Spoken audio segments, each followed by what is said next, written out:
आज हम इस वीडियो में बात करेंगे रेलवे एग्ज़ाम में पूछे जाने वाले वो महत्वपूर्ण क्वेश्चन जो अभी 2010 से अभी तक पूछे गए हैं।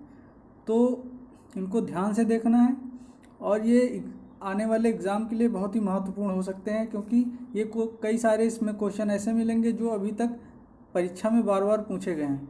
तो आइए जल्दी शुरू करते हैं और देखते हैं पहला प्रश्न क्या है। कार्बन डेटिंग विधि किसकी आयु निर्धारित करने के लिए अपनाई जाती है? तो उसका आंसर होगा जीवाश्मों की। C14 एक यूनिट होती है जिसके द्वारा हम जीवाश्म ईंधनों की आयु का निर्धारण करते हैं।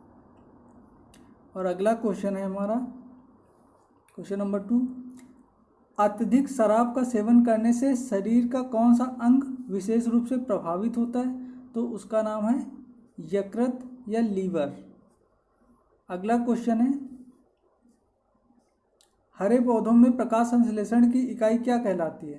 तो उसको बोलते हैं क्वांटोसोम। क्वांटोसोम होती है प्रकाश संश्लेषण की इकाई। और प्रकाश संश्लेषण होता किसके द्वारा है? तो इसमें सबसे अहम भूमिका होती है सूर्य की, जो पौधों पे इसकी प्रक्रिया होती है, इसीलिए पौधों की पत्तियां हरी होती हैं। आगे बात करेंगे अगले क्वेश्चन की। शरीर में रक्त की सफ़ेद कोशिकाओं का मुख्य कार्य क्या होता है? तो शरीर में सफ़ेद कोशिकाओं का, रक्त कोशिकाओं का कार्य क्या होता है? तो शरीर को बीमारियों से बचाने का कार्य करती हैं सफ़ेद रक्त की सफ़ेद कोशिकाएं, शरीर को बीमारी से बचाने का कार्य करती हैं। अगला क्वेश्चन की बात करेंगे तो अगला क्वेश्चन है, मछली के हृदय में कितने प्रकोष्ठ होते हैं? तो मछली के हृदय में 2 प्रकोष्ठ होते हैं। कितने? 2 प्रकोष्ठ होते हैं। अगला क्वेश्चन है, मानव शरीर में रक्त से वांछनीय पदार्थों को पृथक करने का कार्य कौन सा अंग करता है? तो उसका नाम है वृक्क या किडनी। अगला क्वेश्चन है, 40 वर्ष पूरे हो जाने पर चर्चित अप्सरा क्या है? तो एक अप्सरा एक न्यूक्लियर रिएक्टर है। और अगला क्वेश्चन है, डायनमो का क्या कार्य होता है? तो डायनमो का कार्य होता है यांत्रिक ऊर्जा को विद्युत ऊर्जा में परिवर्तित करने का।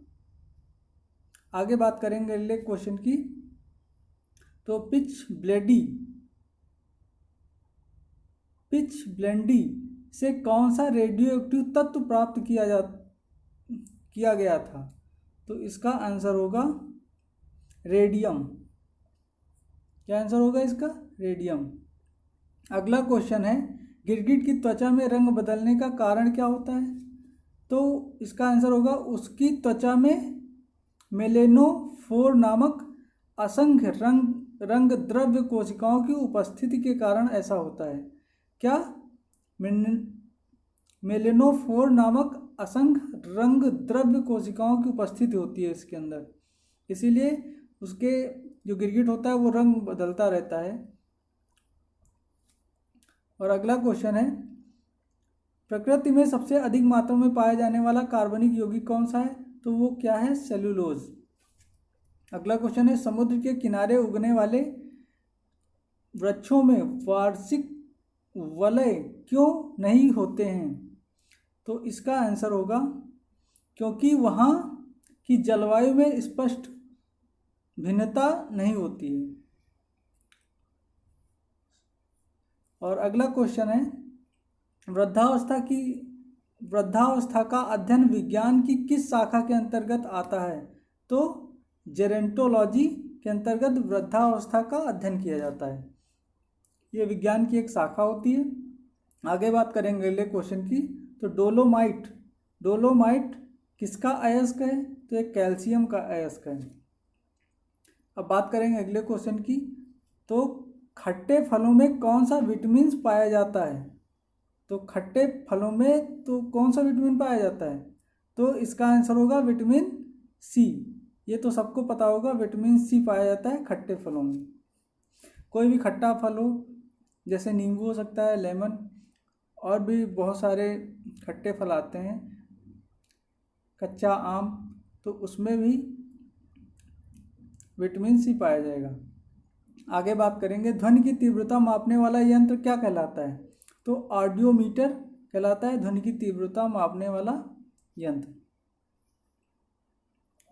आगे बात करेंगे, दूध का खट्टा होना किसके द्वारा होता है? तो जीवाणु द्वारा होता है दूध का खट्टा होना। और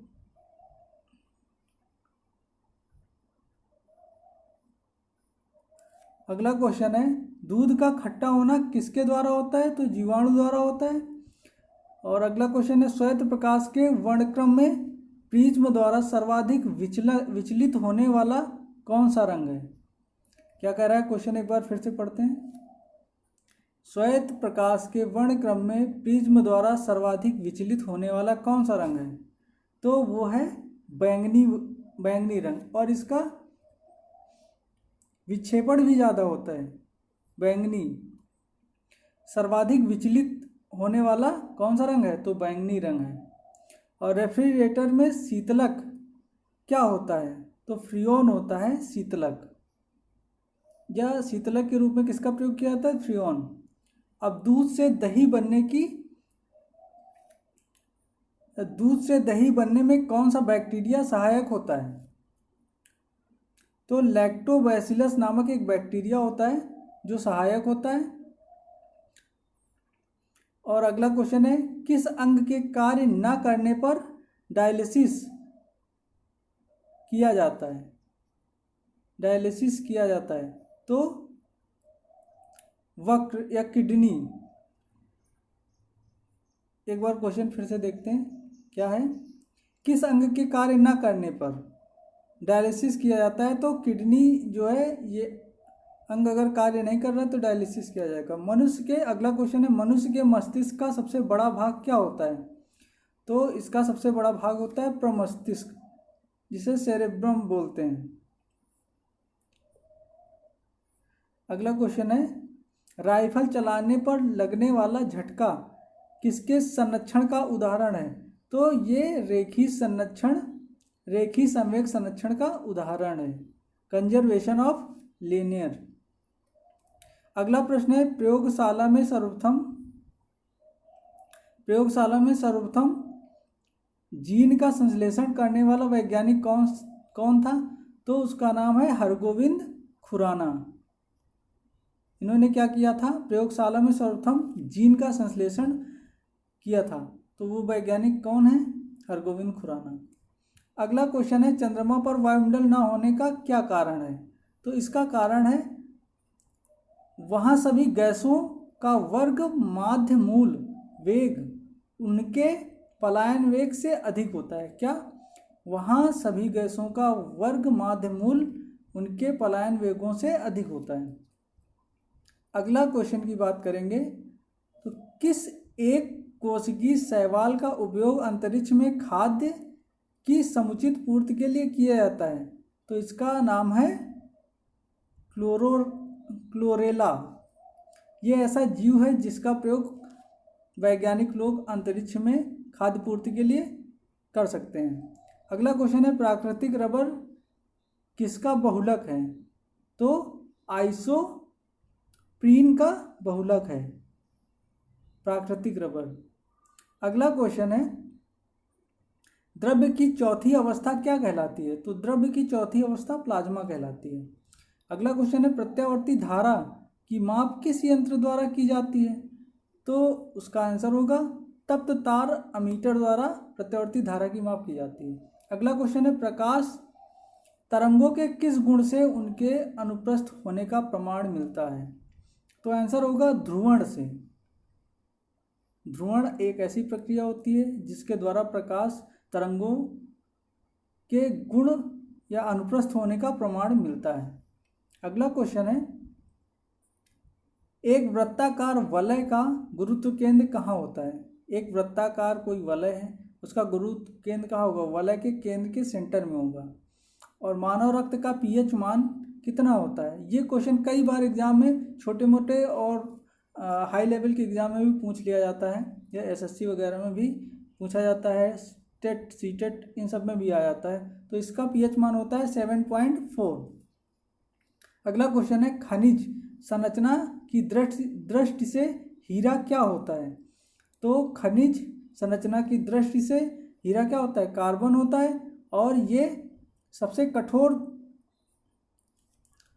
माना जाता है। ये ऐसी धातु होती है जो सबसे कठोर होती है। और अगला क्वेश्चन है ग्रह गति का सिद्धांत किसने प्रतिपादित किया था। तो ये ग्रह गति का सिद्धांत किसने प्रतिपादित किया था, तो उसका नाम है केपलर। केपलर के ग्रहों के नियम कई सारे हैं। इसको हमने हाई स्कूल और 9th में हम लोगों ने पढ़ा था। आगे बात करेंगे अगले क्वेश्चन के, हाइड्रोजन बम किस सिद्धांत पर कार्य करता है। तो हाइड्रोजन बम नाभिकीय संलयन के सिद्धांत पर कार्य करता है। और प्रोटॉन की खोज किसने की थी, तो रदरफोर्ड ने की थी। प्रोटॉन, इलेक्ट्रॉन और न्यूट्रॉन ये तीनों होते हैं। इसका एक फार्मूला भी होता है शॉर्टकट याद करने का, जिसको बोलते हैं ईटा पर नाच। ई से होगा इलेक्ट्रॉन, टा से होगा थॉमसन। इलेक्ट्रॉन की खोज किसने की थी, थॉमसन ने। पर पा से होगा प्रोटॉन और रा से होगा रदरफोर्ड। और ना से होगा न्यूट्रॉन और चा से होगा चैडविक। तो ये इस प्रकार तीनों के नाम याद हो सकते हैं। अगला क्वेश्चन आता है, कौन सा पदार्थ पृथ्वी पर तीनों अवस्थाओं में पाया जाता है। तो वो पदार्थ है पानी। ये लिक्विड होता है, सॉलिड होता है और गैस में भी होता है। लिक्विड में कैसे होता है, जो हम लोग वाटर यूज करते हैं वो होता है। और सॉलिड में कैसे होता है, जब इसको हम फ्रीजर में जमा देते हैं तो बर्फ़ के रूप में सॉलिड हो जाता है। और गैस के रूप में जब पानी को हम गर्म कर देते हैं तो गैस के रूप में परिवर्तित होकर चला जाता है और फिर से बारिश कराता है। अगला क्वेश्चन देखते हैं, हीरे के संदर्भ में कैरेट क्या होता है। हीरे के भार का मात्रक होता है कैरेट। और 24 कैरेट गोल्ड या सबसे शुद्ध माना जाता है। तो उसी प्रकार हीरे का भार का मात्रक होता है कैरेट। और अगला क्वेश्चन देखते हैं, गैल्वेनीकृत लोहे पर किसका लेप होता है। तो गैल्वेनीकृत लोहे पर जिंक का लेप होता है। अगला क्वेश्चन देखते हैं, ये तो क्वेश्चन हमने देख लिया। अगला क्वेश्चन है, भारत में 28 फरवरी को विज्ञान दिवस किस उपलक्ष्य में मनाया जाता है। तो सीवी रमन एक डॉक्टर थे, वैज्ञानिक थे। रमन द्वारा प्रभाव की खोज करने के दिन के उपलक्ष्य में ये मनाया जाता है विज्ञान दिवस के रूप में। सीवी रमन के द्वारा प्रभाव की खोज करने के उपलक्ष्य में मनाया जाता है। अगला क्वेश्चन है हमारा, 7 नवंबर 1888 1888 भारत के किस महान वैज्ञानिक का जन्मदिन है। तो वो है सीवी रमन, एक वैज्ञानिक हैं जिनका जन्म 7 नवंबर या 7 नवंबर 1888 को हुआ था। अगले क्वेश्चन की हम बात करते हैं। तो अगला क्वेश्चन है, आयोडीन युक्त नमक का प्रयोग किस बीमारी के लिए या बीमारी के रोकथाम के लिए किया जाता है। आयोडीन नमक का, तो गलगंड या गलघोंटू जो बीमारी हो जाती है, अक्सर देखते हैं लोगों का गला जो सूझा रहता है, फोड़ा जैसा निकला रहता है, तो उसकी बीमारी के लिए आयोडीन नमक का प्रयोग कर सकते हैं। या शरीर बहुत पतला हो जाता है, किसी के पोलियो हो जाता है, ऐसा लगता है कि डॉक्टर कहते हैं आयोडीन की कमी हो गई तुम्हारे। अगला क्वेश्चन है, विद्युत मोटर का क्या कार्य होता है। तो विद्युत मोटर का कार्य होता है विद्युत ऊर्जा को यांत्रिक ऊर्जा में रूपांतरित करने का।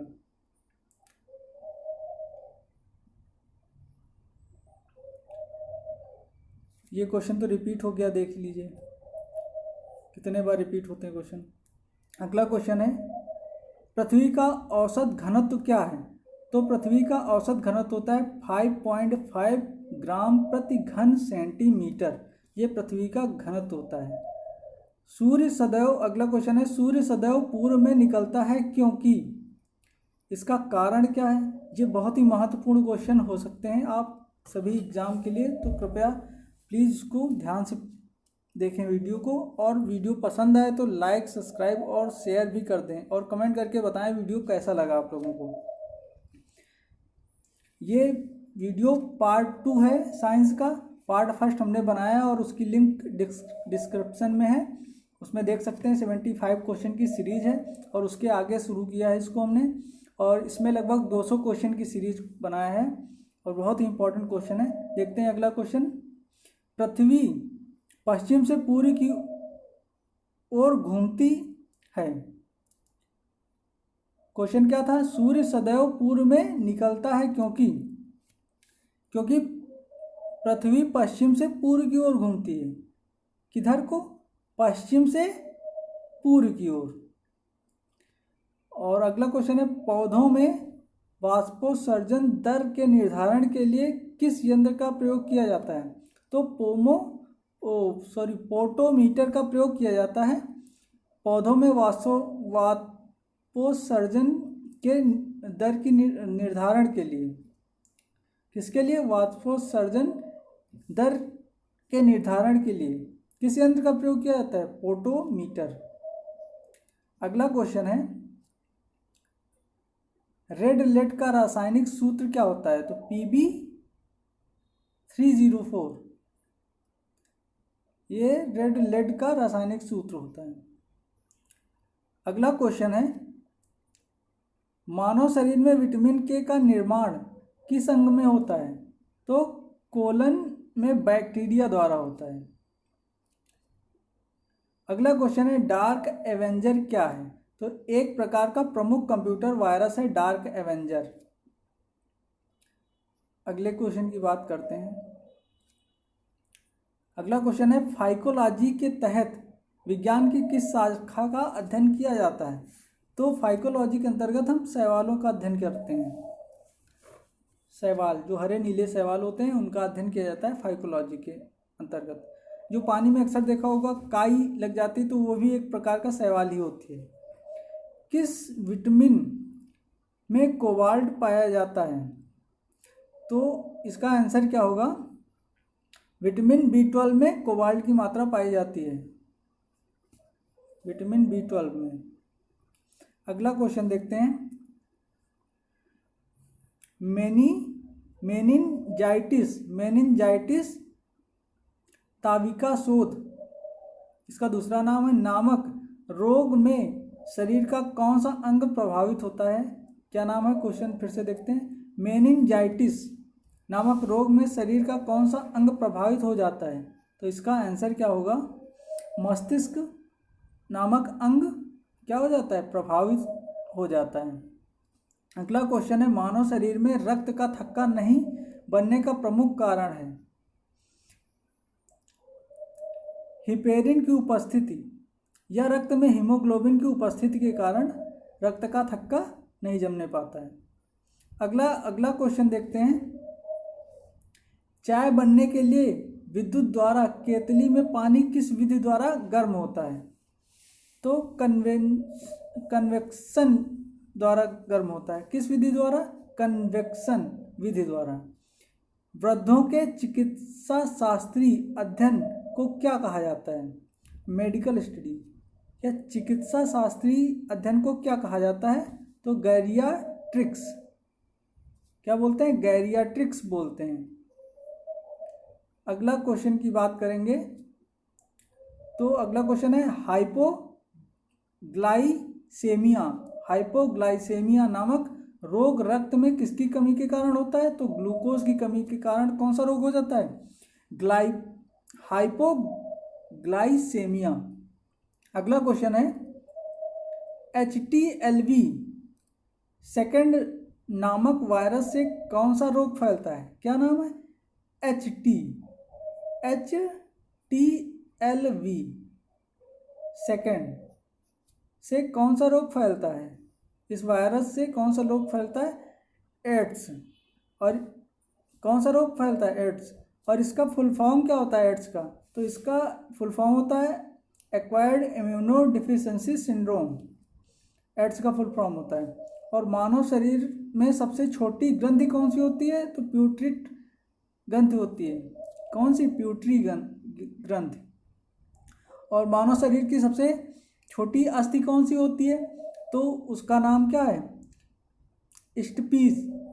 और सबसे बड़ी अस्थि कौन सी होती है? तो पैर की होती है और उसका नाम है फीमर। और स्टपीस कान की होती है जो सबसे छोटी अस्थि होती है। अगले क्वेश्चन की हम बात करेंगे साथ ही। तो बात करेंगे एंजाइम मूलतः क्या है? तो एंजाइम एक प्रकार का प्रोटीन होता है। पित्त का निर्माण शरीर के किस भाग में होता है? तो यकृत में होता है पित्त का निर्माण। आगे बात करेंगे कृष्ण छिद्र या ब्लैक होल सिद्धांत को प्रतिपादित करने वाले वैज्ञानिक कौन थे? तो एस चंद्रशेखर ने किया था कृष्ण छिद्र का या ब्लैक होल सिद्धांत का प्रतिपादन। अगला क्वेश्चन है साइनो कोवालमिन क्या है? तो विटामिन B12 है, जिसको साइनो कोवालमिन भी कहा जाता है। अगला क्वेश्चन है टेट्रा डुथाइल लेड या शॉर्टकट में बोलते हैं TEL पेट्रोल में क्यों मिलाया जाता है? टेट्रा डुथाइल लेड ये पेट्रोल में क्यों मिलाया जाता है? तो इसका कारण है एंटी नॉकिंग रेटिंग को बढ़ाने के लिए। किस लिए? एंटी नॉकिंग रेटिंग या अपविस्फोटन की दर को बढ़ाने के लिए ऐसा किया जाता है। अगला क्वेश्चन है हीरे की चमक होती है पूर्ण आंतरिक परावर्तन के कारण। पूर्ण आंतरिक परावर्तन के कारण हीरा बहुत अधिक चमकदार होता है और ये बहुत जहरीला भी होता है। इसका एक टुकड़ा अगर आपके बॉडी में या ब्लड से कनेक्ट हो जाता है तो आपकी मृत्यु भी हो सकती है, इतना खतरनाक होता है। अगला क्वेश्चन की बात करते हैं। तो अगला क्वेश्चन है आपेक्षिक आर्द्रता मापी जाती है किसके द्वारा? तो हाइग्रोमीटर के द्वारा आपेक्षिक आर्द्रता मापी जाती है। और रेटिना पर बनने वाला प्रतिबिंब होता है वास्तविक होता है, उल्टा होता है और वस्तु से छोटा होता है। रेटिना पे हमारी आँख की जो रेटिना होती है उस पर जो बनता है प्रतिबिंब वो जस्ट अपोजिट होता है और रियल होता है और ऑब्जेक्ट से स्मॉल होता है। तो पोलियो का टीका सर्वप्रथम किसने तैयार किया था? तो सर्वप्रथम पोलियो का टीका तैयार करने वाले वैज्ञानिक का नाम है जोन्स साल्कने। क्या नाम है? जोन्स साल्कने ये वैज्ञानिक थे। अगला क्वेश्चन है गोबर गैस का मुख्य घटक क्या है? तो गोबर गैस का मुख्य घटक है मीथेन गैस। अगला क्वेश्चन की बात करते हैं हरे पौधों में प्रकाश संश्लेषण की इकाई क्या कहलाती है? तो क्वांटासोम। ये कितनी बार हम लोग पढ़ चुके हैं, तीसरी बार रिवाइज हो रहा है क्वेश्चन। अगला क्वेश्चन है न्यूटन प्रति किलोग्राम किस भौतिक राशि का मात्रक है? तो ये त्वरण का मात्रक है न्यूटन प्रति किलोग्राम। अगले क्वेश्चन की हम बात करेंगे। तो गायटर नामक रोग शरीर में किसकी कमी के कारण होता है? तो आयोडीन की कमी के कारण गायटर रोग हो जाता है। वायरोलॉजी में किसका अध्ययन किया जाता है? अगला क्वेश्चन है वायरोलॉजी। तो इसके अंतर्गत विषाणुओं का अध्ययन किया जाता है। अगला क्वेश्चन है विटामिन सी का रासायनिक नाम क्या है? तो विटामिन सी का एस्कॉर्बिक एसिड विटामिन सी का रासायनिक नाम है। अगला क्वेश्चन आता है सामान्य व्यक्ति का अनुशीलक रक्तदाब कितना होता है? तो 80 मिमी पारे के बराबर होता है।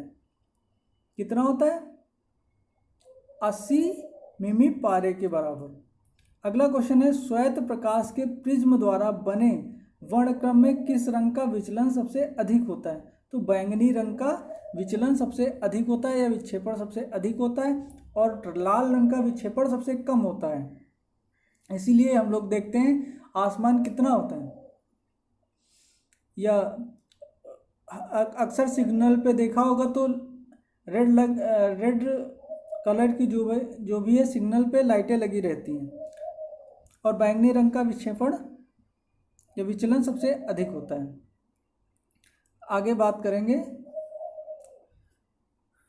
अगला क्वेश्चन है कैलोमल क्या होता है? तो मर्क्यूरिक क्लोराइड होता है Hg2Cl2। क्या होता है? Mercuric chloride, calomel. अगला क्वेश्चन, सिंदूर का रासायनिक नाम क्या है? तो मर्क्यूरिक सल्फाइड होता है सिंदूर का रासायनिक नाम, क्या?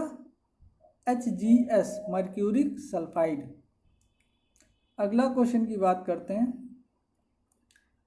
तो झूठा सोना फूल्स गोल्ड कहलाता है प्रकृति में पाया जाने वाला आयरन सल्फाइड या आयरन पैरासाइट्स। दोनों एक ही नाम है, अलग अलग हैं। इसे क्या आयरन सल्फाइड भी बोल सकते हैं या आयरन पायराइट्स बोल सकते हैं, पायराइट्स। तो इसे क्या बोलते हैं? झूठा सोना या फूल्स गोल्ड कहा जाता है। अगला क्वेश्चन है पैंक्रियाटिक जूस में पाया जाने वाला एंजाइम कौन सा है? पैंक्रियाटिक जूस में पाया जाने वाला एंजाइम कौन सा है? तो ट्रिप्सिन एंजाइम है। कौन सा एंजाइम? ट्रिप्सिन एंजाइम पाया जाता है, ट्रिप्सिन। अगला क्वेश्चन है आंतों में प्रोटीन को अमीनो अम्ल में अपघटित करने में उत्प्रेरक होता है, तो उसका नाम है पेप्सिन एंजाइम। अगला क्वेश्चन है एस्ट्रोडी क्या है? तो ये एस्ट्रोडी क्या है? तो ये ब्रह्मांड के विकास का अध्ययन करने वाला जापानी एक्सरे उपग्रह है, जिसको बोलते हैं एस्ट्रोडी। अगला क्वेश्चन है ध्रुव तारा पोल स्टार आकाश में एक ही स्थान पर दिखाई देता है जबकि अन्य तारे नहीं, इसका कारण क्या है? ध्रुव तारा एक ही स्थान पर दिखाई देता है, इसका क्या कारण है? तो इसका कारण ये है कि ध्रुव तारा का पृथ्वी के घूर्णन अक्ष की दिशा में स्थित होना। क्या कारण है? ध्रुव तारा जो होता है पृथ्वी जिस दिशा में घूर्णन करती है उसी दिशा में वो स्थित होता है। अगला क्वेश्चन है मनुष्य हृदय में सामान्यतः प्रति मिनट कितनी बार स्पंदन करता है? तो 72 बार उसकी धड़कन अप डाउन करती है। तो स्पंदन कह सकते हैं या धड़कन का धड़कना कह सकते हैं या दिल का धड़कना कह सकते हैं। वो 72 बार धड़कता है। अगला क्वेश्चन है स्फैग्नोमैग्नोमीटर नामक यंत्र से क्या मापते हैं? तो इससे हम ब्लड प्रेशर नापते हैं या रक्तदाब नापते हैं। अगला क्वेश्चन है सन 1902 में कार्ल एंड स्टीनर ने किसकी खोज की थी? तो रक्त समूह की खोज की थी, और रक्त समूह होते हैं 4। पहला होता है ए, दूसरा होता है ओ, और तीसरा होता है ए बी, और दूसरा होता है अगला होता है B. A, O, A B और बी, 4 रक्त समूह होते हैं। अगला क्वेश्चन है समुद्र का जल नीला क्यों दिखाई देता है? तो इसका कारण है जल के कणों द्वारा प्रकाश के प्रकीर्णन के कारण ऐसा दिखाई देता है, और नीले रंग का प्रकीर्णन सबसे अधिक होता है, ब्लू कलर का प्रकीर्णन सबसे ज़्यादा होता है, इसीलिए आकाश नीला दिखाई देता है। और अगला क्वेश्चन प्रोटीन किस गैस का प्रमुख यौगिक है? तो नाइट्रोजन गैस का प्रमुख यौगिक है प्रोटीन। अगला क्वेश्चन है इथोलॉजी में किसका अध्ययन किया जाता है? इथोलॉजी के अंतर्गत, तो इथोलॉजी के अंतर्गत जानवरों के व्यवहार का अध्ययन उनके सामान्य वातावरण में किया जाता है। अगला क्वेश्चन है नोबेल पुरस्कार से सम्मानित होने वाली विश्व की प्रथम महिला विज्ञान क्षेत्र की कौन थी? जो प्रथम महिला थी जिन्हें नोबेल पुरस्कार से सम्मानित भी किया गया था, तो उनका नाम है मैडम क्यूरी। 1930 भौतिक विज्ञान के क्षेत्र में इन्हें नोबेल पुरस्कार से सम्मानित किया गया था। अगला क्वेश्चन है हमारा बहुत ही इम्पोर्टेंट है, पानी में सुई तो डूब जाती है जबकि भारी समुद्री जहाज तैरते रहते हैं, क्या कारण हो सकता है इसका? तो ये बहुत ही मज़ेदार क्वेश्चन है और अक्सर एग्जाम में आ ही जाता है। तो जानते हैं क्या कारण है। जहाज के डूबे हुए भाग से हटाए गए पानी का भार सारे जहाज के बराबर होता है, इसीलिए वह प्लवन करता है। सुई के द्वारा हटाए गए पानी का भार सुई के भार से कम होता है, जिससे सुई पानी में डूब जाती है।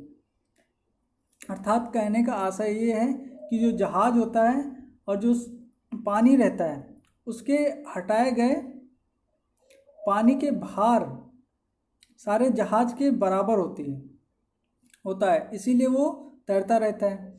और सुई की बात करें तो पानी का भार सुई के भार से कम होता है, या सुई के द्वारा हटाए गए पानी का भार, सुई जितने स्थान लेती है उसके द्वारा पानी हटाए गए भार से कम होता है, इसीलिए सुई पानी में डूब जाती है। सुई के द्वारा हटाए गए पानी का भार सुई के भार से कम होता है, जिससे सुई पानी में डूब जाती है। आगे अगले क्वेश्चन की बात करेंगे। भारत का स्वदेश निर्मित दूसरी पीढ़ी का पहला उपग्रह कौन है? तो इनसेट 2A इसका नाम है। ये दूसरा उपग्रह है, दूसरी पीढ़ी का पहला उपग्रह है। अगला क्वेश्चन है, सूर्य के प्रकाश की सहायता से शरीर में विटामिन का निर्माण होता है, वो कौन सा विटामिन है? वो सूर्य के प्रकाश की सहायता से शरीर में किस विटामिन का निर्माण होता है? तो एका। ये क्वेश्चन में थोड़ी मिस्टेक हो गई है, ये क्वेश्चन कट कर देते हैं। अगला क्वेश्चन देखते हैं। हैली पुच्छल तारा प्रति कितने वर्ष बाद दिखाई देता है? तो 76 ईयर बाद या 76 साल बाद दिखाई देता है हैली पुच्छल तारा। अगला क्वेश्चन है, किन तरंगों की सहायता से चमगादड़ें रात में सुरक्षित उड़ती हैं? तो पराश्रव्य तरंगों की सहायता से ये रात में उड़ती हैं। अगला क्वेश्चन है, HIV विषाणु कौन सा रोग होता है? तो एड्स होता है। तो HIV का पूरा नाम होता है ह्यूमन इम्यूनो वायरस। आगे बात करते हैं। अगला क्वेश्चन है, रक्त का थक्का जमाने में कौन सा विटामिन सहायक होता है? तो विटामिन के होता है, पोटेशियम। और हीमोग्लोबिन भी सहायक होता है इसमें। अगला क्वेश्चन है, एम्पियर सेकंड का मात्रक होता है? तो आवेश का मात्रक होता है। लाफिंग गैस होती है नाइट्रस ऑक्साइड। बाह्य चुंबकीय प्रभावों से वैज्ञानिक यंत्रों की रक्षा की जाती है, वो क्या है? उसका आंसर लौह कवर में रखकर। कैसे की जाती है? क्वेश्चन है, बाह्य चुंबकीय प्रभावों से वैज्ञानिक यंत्रों की रक्षा कैसे की जाती है? तो लौह कवर में रखकर की जाती है। अगला क्वेश्चन है, परमाणु बिजली घरों में किस प्रकार की न्यूक्लियर अभिक्रिया होती है? तो न्यूक्लियर संलयन अभिक्रिया होती है। किरणों पर किस प्रकार का आवेश होता है? तो किरणों पर किस प्रकार का आवेश होता है? किसी प्रकार का आवेश नहीं होता है किरणों पर। अगला क्वेश्चन, रेडियो कार्बन तिथि निर्धारण विधि का उपयोग किया जाता है जीवाश्मों की आयु का पता लगाने में। अगला क्वेश्चन है, शरीर का सारा रक्त किसके माध्यम से शुद्ध होता है? तो वक्त या किडनी के माध्यम से शुद्ध होता है। हाइड्रोफाइट जिन्हें कहते हैं जलीय पौधों को, किन्हें कहते हैं हाइड्रोफाइट? जलीय पौधों को। अगला क्वेश्चन, दो समांतर दर्पणों के बीच रखी वस्तु कितने प्रतिबिंब बनते हैं? अनंत प्रतिबिंब बनेंगे। जब दो दर्पण या मिरर को आमने सामने रखेंगे तो उसके बीच कोई भी ऑब्जेक्ट रखा जाएगा तो उसके अनंत प्रतिबिंब बनेंगे। अगला क्वेश्चन है, दो समांतर दर्पणों के बीच रखी वस्तु का सबसे अधिक चमकीला प्रतिबिंब कौन सा होगा? तो इसका आंसर होगा दूसरा प्रतिबिंब का सबसे चमकीला होगा। अगला क्वेश्चन, तेल का जल के तल पर फैल जाने का क्या कारण है? तो इसका कारण है तेल का पृष्ठ तनाव जल की अपेक्षा कम होना। क्या कारण है? तेल का पृष्ठ तनाव जल की अपेक्षा कम होने के कारण। अगला क्वेश्चन की बात करते हैं। तो अगला क्वेश्चन है, पेंसिल का लेड होता है ग्रेफाइट। क्या होता है? पेंसिल का जो पेंसिल जिससे हम लोग लिखते हैं कॉपी पेन पे, उसमें ग्रेफाइट का ब्लैक कलर का लगा होता है, उसी से हम लोग रिटन कार्य करते हैं। अगला क्वेश्चन है, सड़क पर चलने की अपेक्षा बर्फ पर चलना कठिन होता है, क्यों? तो इसका आंसर क्या है? बर्फ में सड़क की अपेक्षा घर्षण कम होता है। क्या होता है? बर्फ में सड़क की अपेक्षा घर्षण कम होता है, इसीलिए वहाँ पे चलना कठिन होता है। अब लोलक घड़ियाँ गर्मियों में सुस्त क्यों हो जाती हैं? लोलक घड़ियाँ गर्मियों में सुस्त क्यों हो जाती हैं? तो इसका कारण क्या है? लोलक की लंबाई बढ़ जाने से उनका आवर्तकाल बढ़ जाता है, जिससे घड़ी की सुई सुस्त हो जाती है। अगला क्वेश्चन है, ऊंचे स्थानों पर पानी 100 डिग्री सेल्सियस से कम ताप पर क्यों उबलता है? क्योंकि वहाँ वायुमंडलीय दाब कम हो जाता है, इसीलिए पानी 100 डिग्री सेल्सियस पर से कम ताप पर भी उबल जाता है। अगला क्वेश्चन है, पीतल मिश्र धातु है। किसकी मिश्र धातु है? कौन कौन सी धातुएं इसमें मिश्रित होती हैं? तो जस्ता और तांबा का मिश्र धातु है। अगला क्वेश्चन, गैस के दाब ज्ञात करने वाला यंत्र क्या है? तो मैनोमीटर के द्वारा गैस का दाब ज्ञात किया जाता है। अगला क्वेश्चन है, Bhabha atomic research centre Trombay स्थित 5वें न्यूक्लियर रिएक्टर का क्या नाम है? ये कहाँ है? ये बेंगलुरु में है। और तो इसका क्या रिएक्टर का नाम है? 5वें रिएक्टर का नाम है ध्रुव। भाभा एटॉमिक रिसर्च सेंटर के रिएक्टर, न्यूक्लियर रिएक्टर का नाम क्या है? तो ध्रुव नाम है उसका, ध्रुव। अगला क्वेश्चन है, अग्न्याशयी रस में पाया जाने वाला एंजाइम ट्रिप्सिन प्रोटीन या पेप्टोन किसमें बदलता है? तो छोटे पेप्टाइड्स में बदल जाता है। मनुष्य, अगला क्वेश्चन है, मनुष्य में दाद रोग के रोग कारक कवक का नाम क्या है? तो माइक्रोस्पोरम है। दांत, अक्सर देखा होगा मानव शरीर में दांत की समस्या आती, छोटे छोटे धब्बे पड़ जाते हैं शरीर में, जिसमें एक जीवाणु रहता है और या कवक कह सकते हैं, उसका नाम क्या है? माइक्रोस्पोरम। अगला क्वेश्चन है, स्कर्वी नामक रोग किस विटामिन की कमी के कारण हो जाता है? तो ये तो नॉर्मल सा क्वेश्चन है, तो इसका नाम है विटामिन सी। अगला क्वेश्चन, सबसे भारी धातु कौन सी होती है? तो सबसे भारी धातु होती है ओस्मियम। अगले क्वेश्चन की बात करते हैं। तो विद्युत का सबसे अच्छा चालक कौन सा होता है? तो विद्युत का सबसे अच्छा चालक होता है, सबसे अच्छा चालक होता है चांदी, सिल्वर।